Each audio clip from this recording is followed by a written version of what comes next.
to this. I thought it was a good match. I agree with pretty much everything you're saying. I thought especially that second fall, and Vic Joseph was like, "Oh, we can't go anywhere. We might have something." Like he was like, it just was the two out of three falls matches on television are rough. I mean, how many 2 out of 3 falls matches have been good? They're usually rushed. They don't figure out the psychology. Now, if this was a singles match, right, and that all would have happened, some of it would have made sense. So I don't know. I think the 2 out of 3 falls matches generally really fall flat for me, and I think they always struggle. It doesn't matter what company it is; they always struggle with the psychology of these matches. And so, yeah, I mean, I'm not surprised that the match kind of was a little bit of I don't want to say a mess, but it wasn't as good of a match. It didn't hit the heights that I was hoping it was going to hit. Well, real quick, before we get to Corey, I left one part out. The thing that bothered me the most is that Kushida wins the second fall with a move that isn't his finisher, but then his actual finisher, the hoverboard lock, now you kind of kill his finisher by letting him get to the ropes. Corey, jump in. We discussed this on our podcast earlier. I thought the match itself was very solid. I think it's one of those things where you have like 16 minutes left of TV time or 17 minutes, and you have a commercial break. And if this was on the network, or I guess Peacock now, it most likely might have been a better match where you didn't have to watch picture in picture, which is always, a big problem with a lot of people. I think the idea of 2 falls within, 8 seconds of each other is terrible psychology. I know it's something that's done in every single match, and I understand if you're leading into 2 out of 3 falls, or it's a 60-minute match or whatever, you're like, all right, I already got 1 fall. What, if I could beat the guy up more? I mean, you had stuff with like Gargano versus Ciampa when they had, I think it was in an Iron Man match or whatever it was. They had, where he allowed himself to get disqualified just to beat him up more, and he lost a fall. So, I mean, there's different ways of doing these type of matches, but I think besides the dual 2 quick falls, I didn't have a lot of problems. I get your point about, destroying someone's finisher. But I think it's also showing the idea that even though Santos is not winning this match, he's still, if not the best guy in the division, he's the second best guy in the division. And only those type of guys are going to be able to get out of the hoverboard lock. Yeah, but the psychology, like you just said, and I said earlier, in the third fall, when the arm has been worked for 3 straight falls, it doesn't make any sense. I agree. And there used to be, it's adrenaline, and, you realize it's clutch time, and he was able to figure out a way to get by it. But, I mean, you're absolutely correct. It should have been done better. And I think if this was a takeover match, I think it might have been done a little smarter. But I think I would not be. And Jay, you may disagree with this, and I know we have fears of it, but I don't know how much longer Escobar and his two compatriots are going to be on NXT. I see Escobar as a main event Hispanic star who could be either on SmackDown or Raw and help with that market. I don't see him being on. I mean, I said the same thing when Adam Cole lost at the pay-per-view, and then he was, did a promo a week and a half later. So me knowing when people are going up or not, but I do think that Escobar is going to be fast-tracked to the main roster, and I think this could be his way of losing 2 times, going out of the territory, and we could see him on Raw or SmackDown maybe next Monday or Tuesday. And I'll say this quick before Christopher goes with this next subject. If he goes to SmackDown and they do a decent job, they can be really successful. There's no doubt about it. The guy is incredible. I think in terms of in the ring and on the mic and with his gimmick, I don't think there's many guys in the WWE in general that are better than him. He feels like a guy, Santos Escobar, that when you listen to him, you feel what he's saying. He feels real. Like he feels like he's not just cutting a promo. He feels like this is who it's kind of the same thing when you hear Reigns. This is who he thinks he really is. He thinks he's invented Lucha Libre. He thinks he's the king of Lucha Libre. And then he's also incredible in the ring. That being said, if he goes to Raw, he'll be jobbing out to Sheamus in 2 months. So, well, maybe not though, Jason. Think about this. When we talked about Andrade and his failures in terms of being able to cut a promo, when you look at Andrade, everything you said is accurate. He sounds believable. His words mean something. And his promo is incredible. It really is that good. And not just for a guy who obviously English is his second language. He sounds really good. And I think Vince would notice that and be like, hey, this is a guy. But what about Angel Garza? I mean, Angel Garza is great in the ring and cuts a great promo. And they've done, now, Angel Garza is not Santos Escobar in terms of on the mic and believability in his character. But in the ring, Angel Garza is incredible. And hasn't done well by him. Like, he just, I don't know. I think Raw is like the wasteland for professional wrestlers. Well, yeah, right. Moving along to the next show. So we're approaching. We'll be done by 11, guys. So. Oh my God! I'm never gonna go to bed. Get more alcohol. So, first match we get the returning to the United States. He's an hour behind us, so he's a. Oh, that's a good point. It's not that early, not that late for him.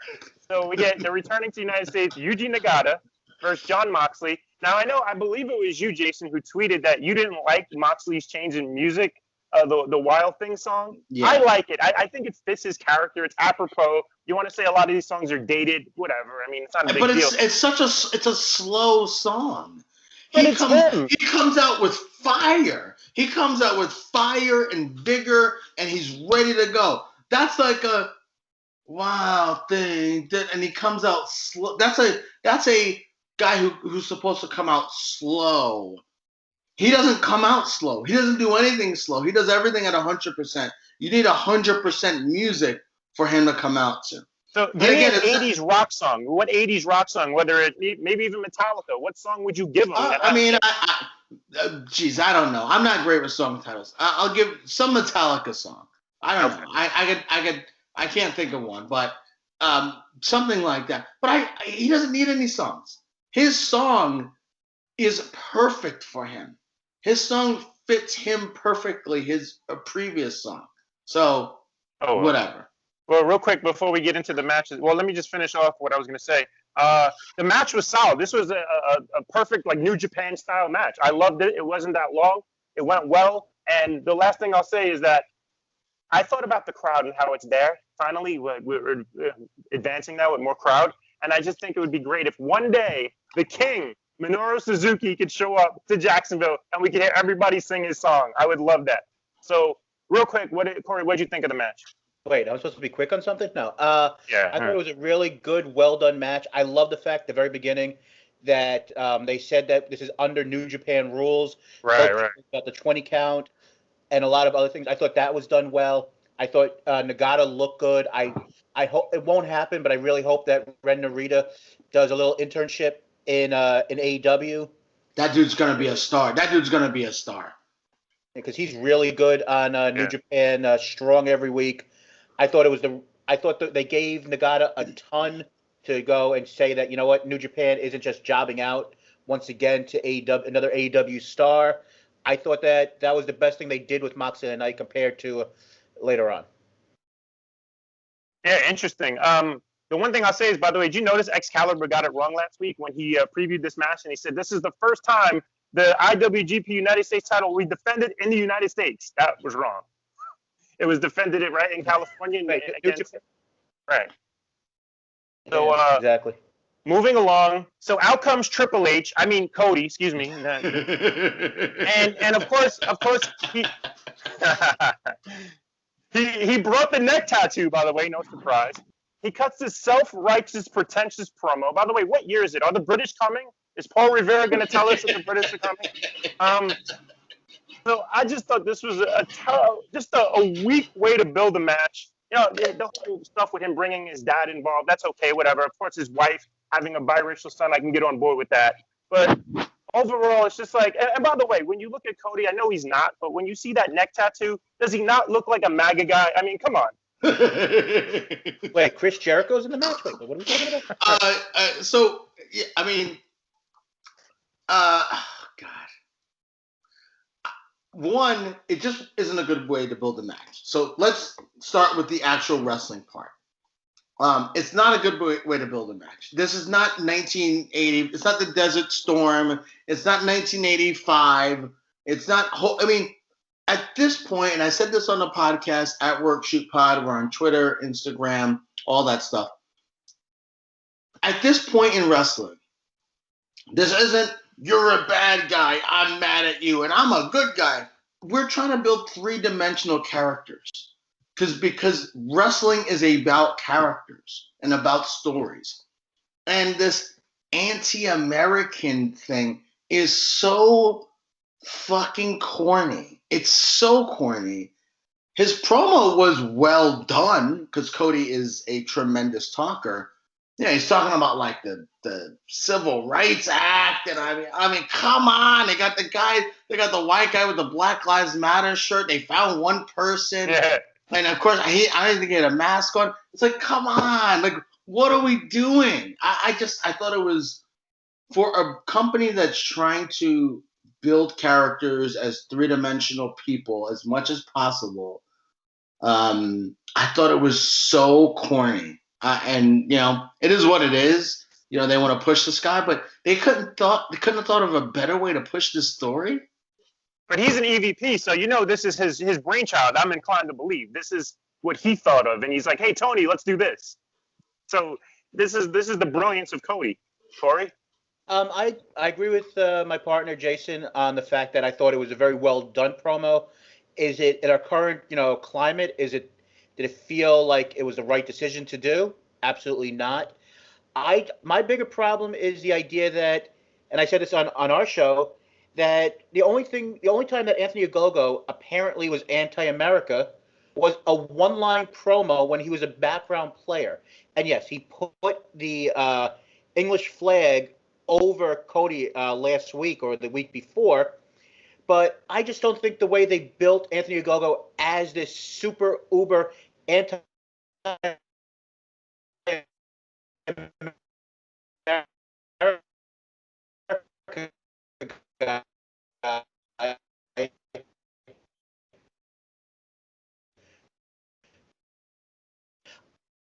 the fact that this is the pro-America thing on this, that they for some reason Cody wins. This is the first big thing for Anthony Ogogo, and I think Anthony Ogogo has to win this match, and you have to get over that punch to basically, you punch the guy and he basically shits himself. I think that's got to be the way this match. I mean, you don't want to actually see him shit himself, hopefully, but that's got to be the way this match ends, with Cody taking the loss. But based on that promo, I just don't know how he can lose. And one of the major things about him is he's the living embodiment of his father. He's redoing all the great things that his father did 25, 30, 40 years ago, and it's a different culture at a different time. Some of those things don't work. The blood and guts work at times, but not everything his father did works in 2021. Moving along, Jason, you ready for me to piss Corey off? Here we go. So SCU carried the Young Bucks to a really good match. Did you see that spear by Roman Matt Jackson, or would it be Matt Jackson Reigns? I don't know. That was incredible. He's such a big guy, taking everybody out. Big 190-pound jacked up guy that he is. See, the finish was stupid from this standpoint. You use a foreign object, you're trying to get the Bucks over his heels, but then for some reason, you don't win the match as a heel, you have to do your stupid finish. And that's my biggest problem with the Bucks. Jason, I know you're enjoying that. Go ahead. I mean, I think the Young Bucks are completely cornballs as heels. I think they're corny. I think Matt Jackson is kind of a natural heel. I think Nick Jackson seems like a nice guy who is wearing a gold chain and looks like a cornball. They look like cornballs. And it just doesn't do anything for me. I thought the match was okay. A little bit of a mess. You had the bleeding all over the place. I don't know. It wasn't. The match just didn't do anything for me. Some match hit the heights for me, and that one doesn't. And part of it might be, and I'll admit my bias here. I think the Young Bucks are horrible heels as a tag team. So maybe that's my bias. I didn't really enjoy the match. I thought it was just fine. And like we talked about on our podcast, and Corey, I know I'm going to steal your thunder. Like, what were they doing? This might be Christopher Daniels' last match. He's been on BTE forever. He is one of the Young Bucks wrestling heroes. Why did they not spend 2 minutes showing these guys hug Christopher Daniels and Kazarian hug in the ring? I know you got TV time. I know they got commercials, but again, this is AEW just wanting to rush everything. Corey, did you give it 9 or 10 stars? 12.5, actually. Okay. I didn't love the match as much as Dave Meltzer, my parent boyhood hero. What? That's blasphemy. I thought it was. You're gonna. I You're. thought it was great. I'm losing my my subscription to the Wrestling Observer. Wait, hold on, Corey. Wait, Corey, hold on. Dave Meltzer liked an AEW match? Come on, get out of here. Corey, he's cutting your trust fund off. Darn it! And he just got on Dark Side of the Ring. He's sorry to finally get noticed. I really enjoyed the match. I like the Young Bucks as heels.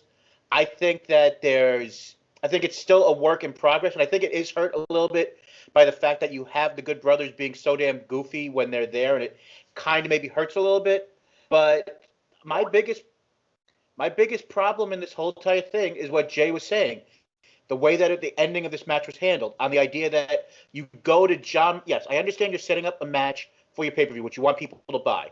But the idea of you couldn't wait 20 or 30 seconds to show the package that, wasn't happening live, of Moxley and Kingston, throwing things around a room, which wasn't even that devastating. It wasn't like they were taking, hammers and stuff and just destroying everything in the room. They were just throwing things around. That didn't work. I thought the match itself was good. Did Christopher Daniels bleed way too much? Absolutely. But I thought the storytelling in the match, I thought everything that was done building up on BTE and the highlight package is something that we talk about a lot on our show, is that AEW, one of the things they've improved slowly, and it hasn't happened soon enough for, the idea that they did a great highlight package for this, did a great highlight package building up for Darby Allin. I think that's something they did better, but the execution at the end did not work, and I hope they do something either on a digital end or on next week's show, something for Daniels and Kazarian, even if it gets interrupted by, the heel stable to make them look bad. But they need that moment, not just 7 seconds of saying, we were great, we're done. That's fair. But I'll just say this, though, and I don't want to debate, but as heels, to get them more over as heels, you got to win with that foreign object. They don't need to deliver that finish. Moving along. Great promo by Christian Cage. I just wanted to say that. We don't need to talk about it, but I thought it was a great promo, getting serious like that. I like Christian so far there. So now let's get into the next match. We get Pac against Orange Cassidy. And it was funny because as the match is going on, JR actually mentions a double count-out finish and called it. He goes, this is your kiss your sister finish. And I went, interesting. Considering he's from Oklahoma, I don't know if he's done that or not. But so I like to say this about Pac. Pac is such a pro, and I think he's so much better than the majority of that roster in terms of his in-ring work and that fact that he gets it. Like, he really does get it and how to slow stuff down and make it look real. And that's my biggest gripe with wrestling these days. Look, the finish was bizarre unless you could see what actually happened, which I didn't know. I learned about the finish earlier and the fact that Orange was hurt and initially it was supposed to be a time limit draw. And look, regardless, the fact is that we're still getting this three-way at Double or Nothing, which was said.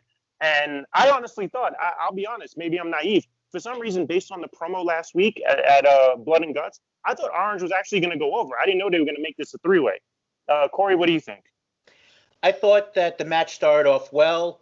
It was supposed, like you said, it was supposed to go to a time limit draw, and they had to improvise. If that wasn't the case and the initial idea was just to do the double count out, this was a terrible idea, and AEW should be basically lambasted for it. Because, for a company that says you're always going to have, finishes one way or another, you don't have one. But finding out afterwards the fact that he basically was knocked out in bad shape, I give them credit for improvising and getting to where they had to go. I know that some people aren't the biggest fan of Kenny Omega, but I think that what they did worked. And I think that afterwards, with doing the whole entire thing, with Tony Schiavone coming out and saying, you're not getting away with, not having an opponent, I thought worked. And his disdain for Don Callis and everything else, I think works well in that gimmick. So if there wasn't the situation with Orange Cassidy, it was an epic fail. But because we know what actually was going on, I give them a pass. Yeah, I agree. This will be my last subject. You guys can take over after. I'm going to fall asleep in about 5 minutes.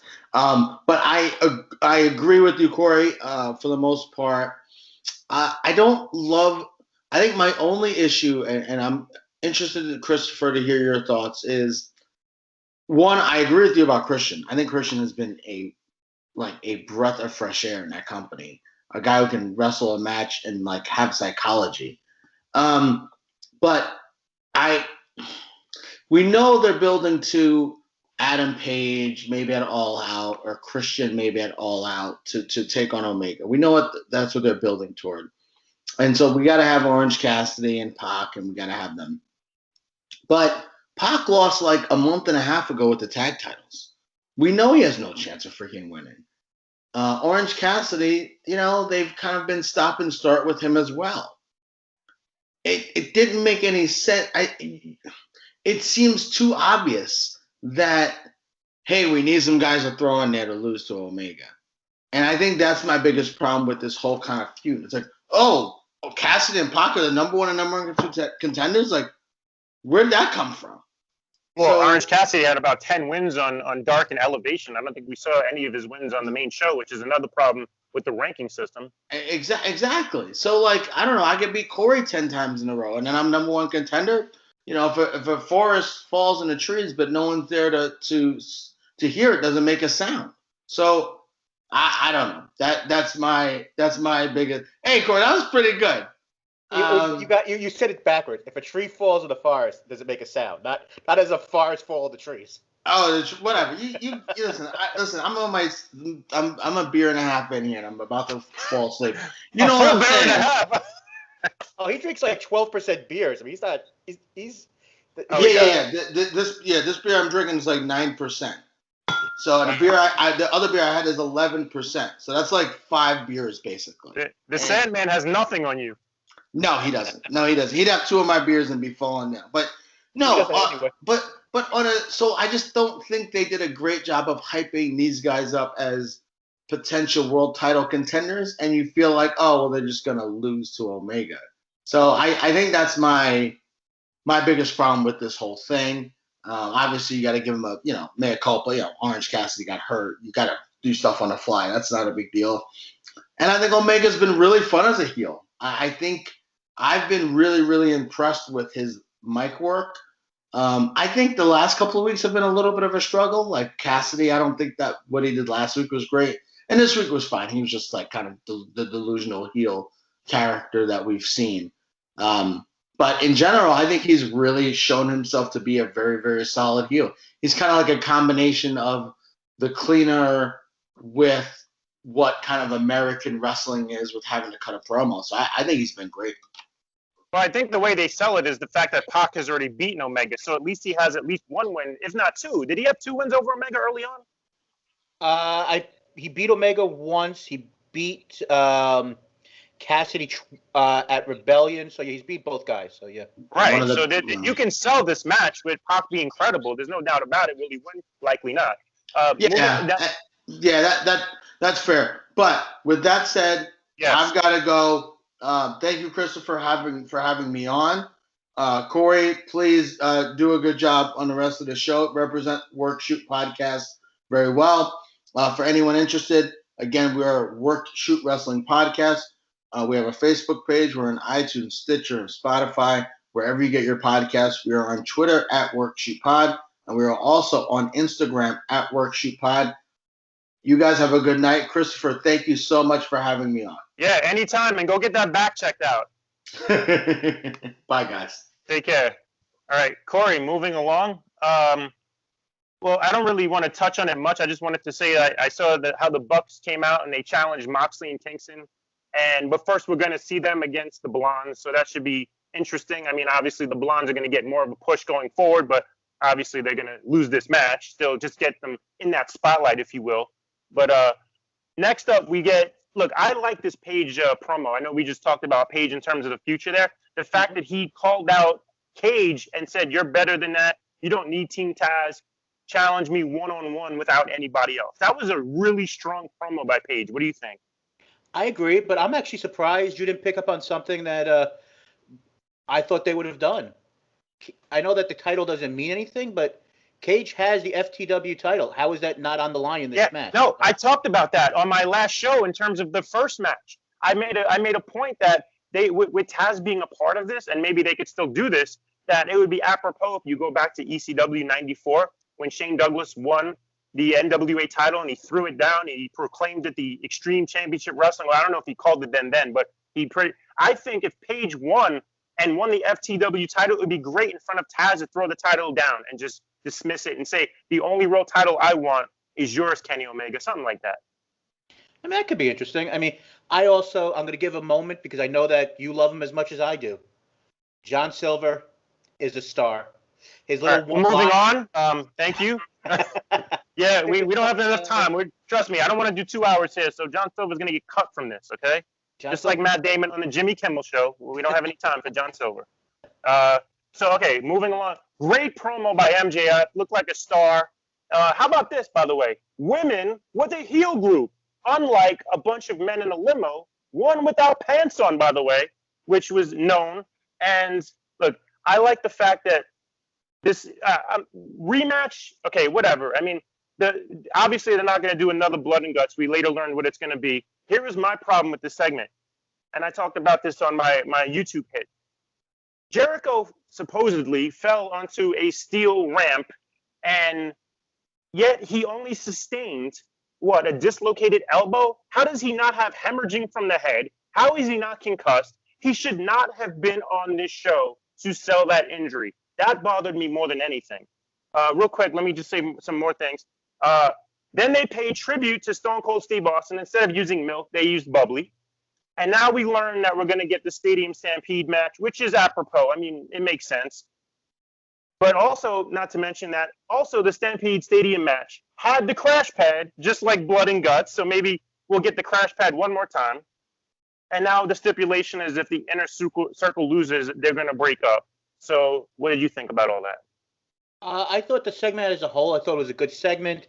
I think for someone who's not a longtime wrestling fan, they're not going to automatically think about the Kurt Angle or the Stone Cold Steve Austin beer truck or milk truck thing, which was apparently, I guess, like 20 years ago, which shows how much the good things we remember and the bad things we just try to forget, aka war over the last year and a half. But my biggest problem with the whole entire segment was the idea that 45 minutes earlier you just had a stipulation that if a team loses they can never tag together again, and now you're doing the same thing again. Jericho talked about that, right? No, to piggyback off your thought, Jericho talked about how a lot of their angles are the same, and they're really trying hard to get away from that, and then they do it again. You're right. And if you're doing that, and I don't disagree with him not being on the show this week. We spoke about this on our podcast. He should have been gone for a week, but the idea is that you go from one big event to selling the next one. And the major difference between Blood and Guts and Double or Nothing is Double or Nothing you got to pay $60 for. Yeah. And you have to start your promo. And apparently he really did screw up his arm in the match. It wasn't as if that was like a worked angle. He actually screwed up. Apparently on Talk is Jericho, he mentioned the fact that he hurt his arm, and that's why he was in there. And I think that this is supposed to be a slightly smarter fan base. And when everything is being said about, the crash pads and everything, and he's out for like 6 weeks, then it makes, like, the idea of you winking at the audience, I think that makes you feel like your audience is stupid when everybody knows it was. Corey, he doesn't need to be out for 6 weeks. At least do one segment, 1 week where he's in a hospital bed, something. Sell it something better than that.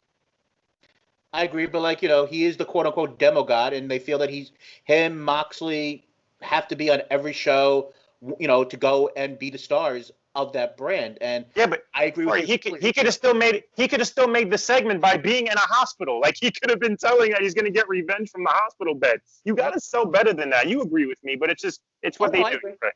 I agree. Yeah.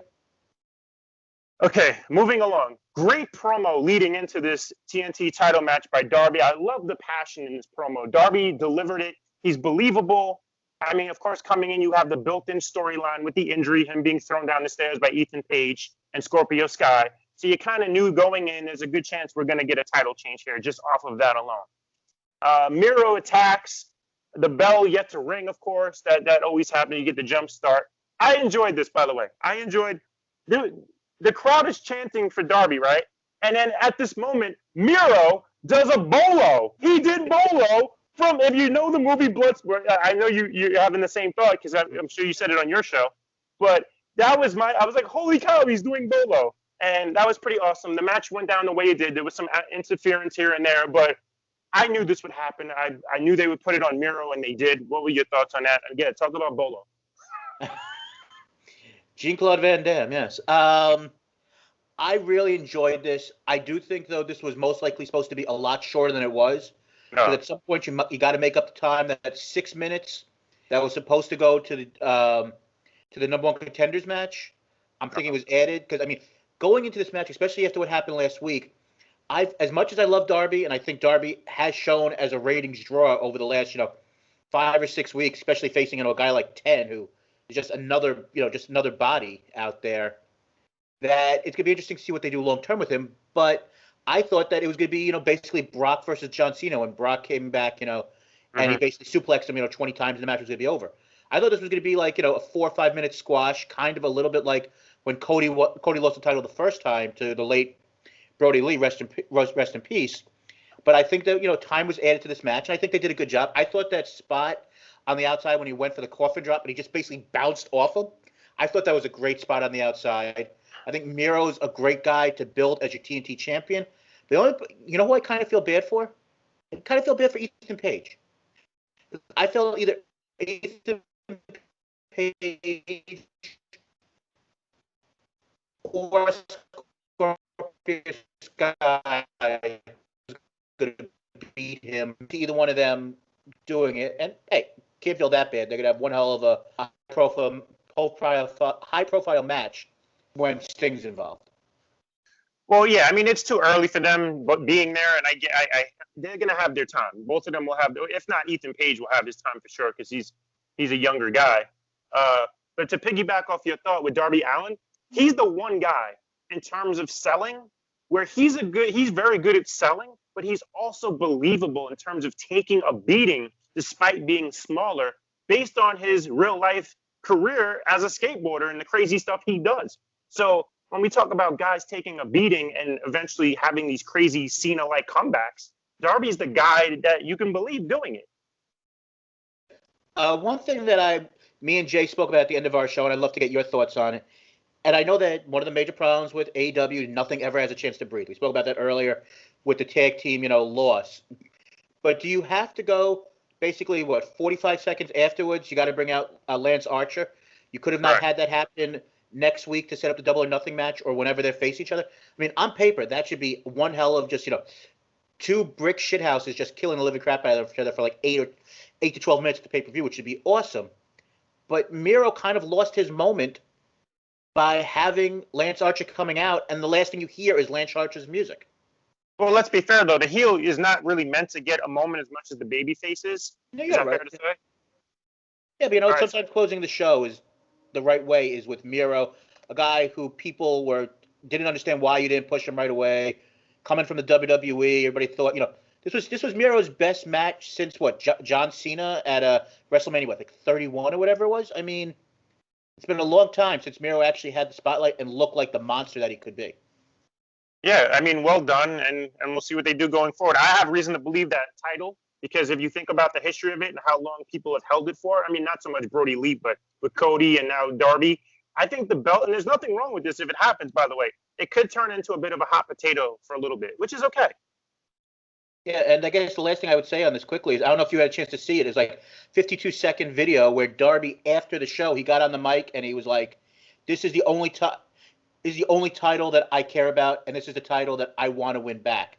Yeah. And maybe they put that on, either on the YouTube or they show it next week, in a promo package or something. But I think when you have stuff like that, even though it's quote unquote the TV title on WCW and if like this BS title, when one of your biggest stars says that's the title I want, yeah, it'd be great to be world champion. But this is I kind of like the slogan of this, the face of the network type of thing, where it's actually like you saw when he was champion. I don't know if they do the same thing with Rusev, but I'm pretty sure like some of the times the last image you saw on the logo going into the TNT when they do their opening package was Darby Allin, because he was the champion of TNT. Correct. Just get into the ratings real quick. I know NXT took a dip going down to 697. AEW went a little bit under the million mark, which was not bad. I mean, that wasn't a considerable drop. Now, I wanted to bring this up. We just talk about the casual fan, and we look at the Raw rating, which has been hovering around that 1.7, 1.8. SmackDown's usually around 2, but of course they're on network television. And when you look at NXT and they're doing under 700,000, does that make you think that there's actually more of a casual fan watching Raw and SmackDown if your hardcore fan base is only 700,000 to 800,000 watching NXT. Now, I've been dismissing the fact, saying, okay, well, we're down to like the lowest numbers of hardcore fans watching. But if they were hardcore fans, they would be watching NXT too. So that means there's more casual than we think still watching. I think it's interesting, and this wasn't my initial thought. Former guest on the Workshoot Wrestling podcast, Brian Alvarez from F4W, kind of mentioned this, I think, earlier on his show today. The idea of, and this is, I don't think this is an excuse that much, but I think that when you have a 3-hour show on Monday and your next show is on Tuesday, there might be, especially when your 3-hour show is so bad, it might be a little bit of just like fatigue where, all right, I've seen wrestling on Monday. Maybe I need a break on Tuesday. I come back on Wednesday. If I'm really desperate, I mean, I think the crowd's been very good as of late, but maybe I'll watch Impact on Thursday after checking out, the Workshoot Wrestling podcast. And then the next day, Friday, it's like that one day in between of watching wrestling.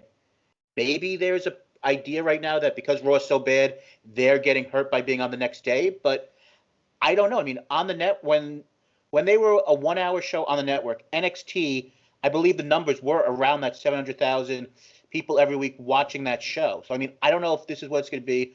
I don't know if they need to bring somebody like if they re-sign a Bryan Danielson and bring him back down to NXT and maybe that star power that Finn Balor maybe doesn't have, or bringing back, not Bianca Belair, a Banks, because when she was there for those couple of weeks, the ratings were up. I don't know if it's just you need star power from the main roster for people to care, but it might be, like I said, a little bit of that fatigue of, Monday's so bad, why am I watching? Yeah, but I think that would be more intriguing than to watch better wrestling if you're a hardcore fan. If you're one of the smarks that we talk about, they want to see everything. So which is my point of saying that there's more casual fans than we thought, even though the numbers dwindle all the time. Sure. Just the last thing before we go, I don't want to get into, I know you guys did a full preview of it. I'm not going to do that, but what is the one match that you're most interested in WrestleMania Backlash? I would say it's the main event. I would say Roman Reigns versus Cesaro.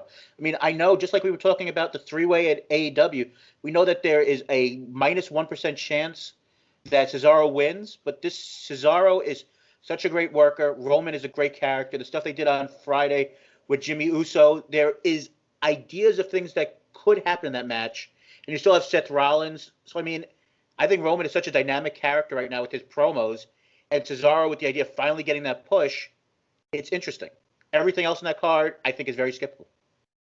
Well, I am into a little bit with the Bayley and Bianca Belair match because I think it can be really good. Both girls can go.